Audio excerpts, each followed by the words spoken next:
Hello everyone, welcome to my channel Everyday with Richa. This is all about DIY decor and gardening. कैसे हैं आप लोग? उम्मीद करती हूँ अच्छे होंगे। आज की वीडियो एक प्लांट केयर वीडियो है जो कि आप देख रहे हैं। ये खूबसूरत सा प्लांट है जिसे कोई भी लेने से रेजिस्ट नहीं कर सकता। आप नर्सरी जाएं और इस खूबसूरत प्लांट को देख के ना लें, ऐसा हो ही नहीं सकता। थोड़ी सी केयर ज़्यादा मांगता है, लेकिन अगर हम अच्छे से केयर कर लें तो ये बहुत अच्छे से फ्लरिश करता है। तो this is all about croton. आज हम बात करेंगे क्रोटन की केयरिंग टिप्स एंड ट्रिक्स के बारे में। तो चलिए लेट्स गेट स्टार्टेड।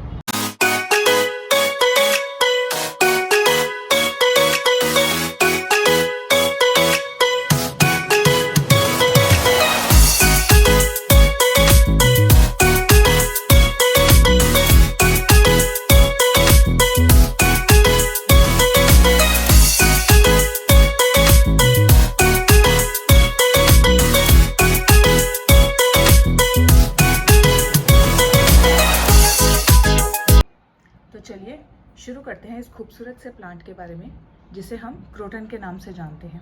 ये बहुत सी वैरायटी में अवेलेबल होता है, जिसमें कुछ में लीव्स ज़्यादा चौड़ी होती हैं, यहाँ पर थोड़ी सी कम है। एक बहुत पतली पतली लीव्स वाला भी आता है, और कुछ वैरायटी में जो इसकी लीव्स होती हैं वो स्पायरल फॉर्म में भी होती हैं।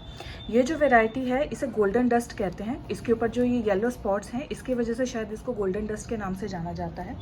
ये थोड़ी सी अगर हम इसकी केयर करना अच्छे से जान लें तो ये बहुत अच्छे से फ्लरिश करेगा। फिलहाल मेरे पास ये दो वैरायटी है, हम इनके बारे में बात करेंगे। ये सारे क्रोटन्स की जो ग्रोइंग कंडीशन है वो बिल्कुल सेम होती है। तो ये आप जो मैं कंडीशंस बता रही हूँ ये आप सब क्रोटन के लिए सेम मान लीजिए। सबसे पहले हम बात करेंगे इनके एनवायरमेंटल कंडीशंस की।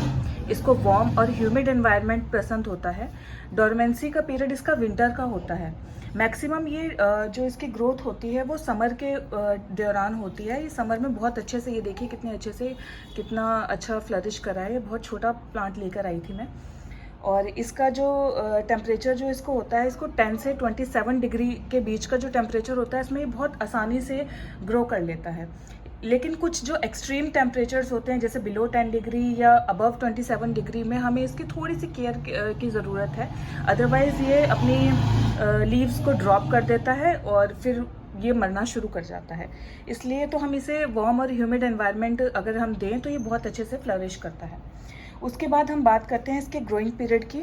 इसका ग्रोइंग पीरियड है स्प्रिंग सीजन से इसका स्टार्ट होकर, और जब तक रेनी सीजन ख़त्म नहीं होता ये बहुत अच्छे से ग्रो करता है, और विंटर में ये डोरमेंसी में चला जाता है। उसके बाद हम इसके सनलाइट रिक्वायरमेंट की बात करें तो वो थोड़ा सा ट्रिकी है कि इसकी जो वैसे तो इसे सेमी शेड में रखना चाहिए। इसे सुबह की 4 से 5 घंटे की धूप चाहिए होती है।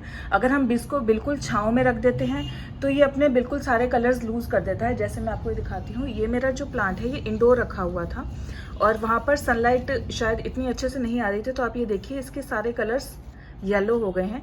जबकि पहले जब ये बाहर रखा हुआ था तो इस पर कलर्स कितने अच्छे से आए। तो अब मैंने इसे दोबारा बालकनी में शिफ्ट किया है, तो जब नई लीव्स आएंगी वो दोबारा अपना कलर गेन करेंगी।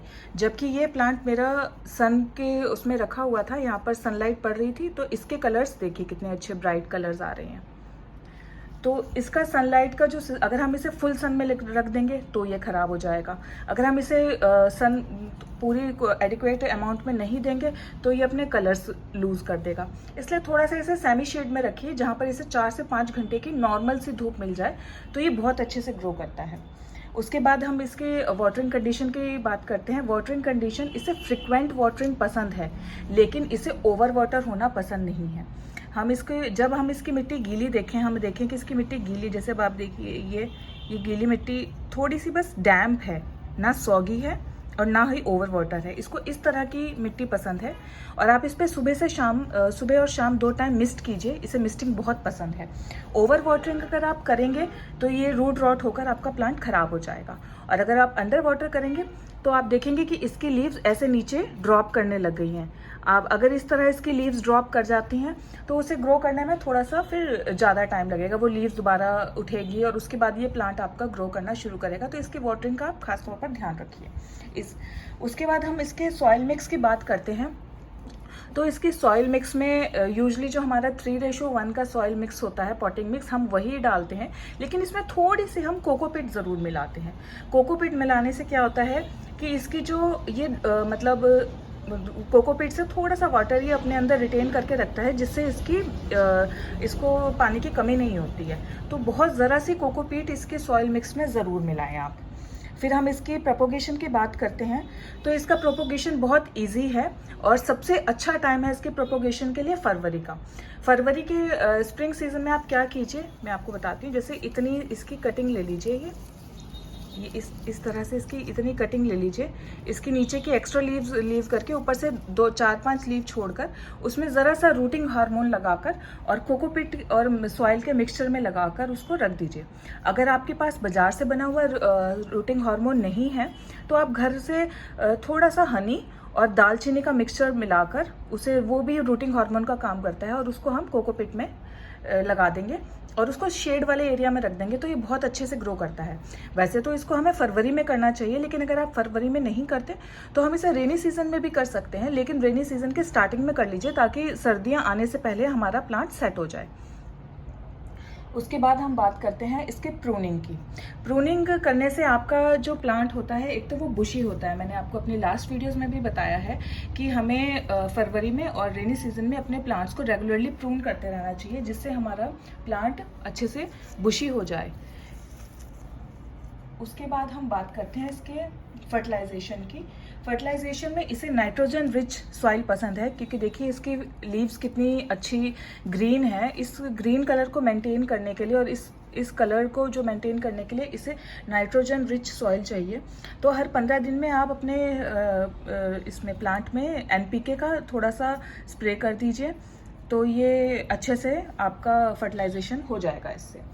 फिर उसके बाद इस पे इन्फेस्टेशन की बात करते हैं, तो हाँ, इस पे इन्फेस्टेशन मिलीबग्स का, थ्राइप्स का, स्पाइडर माइट्स का इन्फेस्टेशन हो जाता है कई बार। तो उससे हमें बचाने के लिए अपने प्लांट्स में रेगुलरली हर 15 दिन में नीम ऑयल का स्प्रे करते रहना चाहिए। लेकिन अगर फिर भी इन्फेस्टेशन हो जाता है तो हमें उसके लिए कोई भी बाज़ार से मिलने वाली मेडिसिन का स्प्रे करना चाहिए, या फिर 1:10 में डिटर्जेंट और वाटर का मिक्सचर बनाकर अच्छे से अपनी लीव्स को वॉश कर लीजिए और उसके बाद फिर पानी से एक बार सारी लीव्स को धो लीजिए।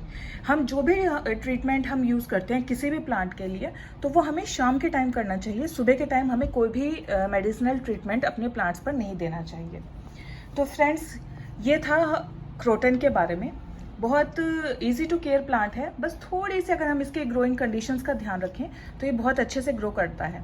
एक खास बात और, ये जो प्लांट है ये अपनी जगह बदलने का या बार बार अपने पॉट बदलने पर भी बहुत ज़्यादा शौक में चला जाता है।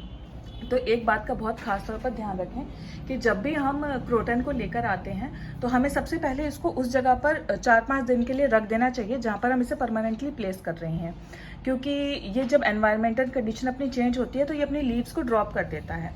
तो फिर उसको दोबारा रिगेन करने में, अपनी स्ट्रेंथ को रिगेन करने में, अपनी लीव्स को रिगेन करने में बहुत टाइम लगता है। 4-5 दिन के बाद जब आप देखें कि आपका प्लांट बिल्कुल एस्टेब्लिश हो गया है, उसने अपनी लीव्स ड्रॉप नहीं करी हैं, उसमें 1-2 नई लीव आने लग गई है, उसके बाद ही आप अपने प्लांट को रिपोर्ट कीजिए। और इसे बार बार इसकी प्लेस को चेंज मत कीजिए। जहाँ पर ये एक बार रखा हुआ है, एक बार अच्छे से एक बार चेक कर लीजिए कि जहाँ ये रखा हुआ है ये परमानेंटली वहीं रखा रहे, अकॉर्डिंग टू इसकी सनलाइट और टेम्परेचर के हिसाब से। तो फ्रेंड्स, ये था क्रोटन के बारे में। आपको ये मेरा वीडियो कैसा लगा मुझे कमेंट सेक्शन में ज़रूर बताइएगा। और मैंने जैसे आपको बताया, अब हम हफ्ते में 2 बार मिलेंगे, मंडे रात को 8 बजे और थर्सडे रात को 8 बजे। आप लोग मेरे और कुछ प्लांट्स के बारे में जानने के लिए मेरे इंस्टाग्राम हैंडल पर भी मुझे फॉलो कर सकते हैं। मेरा इंस्टाग्राम हैंडल है richasaini20। तो आपको ये वीडियो कैसा लगा मुझे कमेंट सेक्शन में ज़रूर बताइए। और अगर आपने मेरे चैनल को सब्सक्राइब नहीं किया है तो प्लीज़ मेरे चैनल को सब्सक्राइब कीजिए। Okay friends, thank you very much.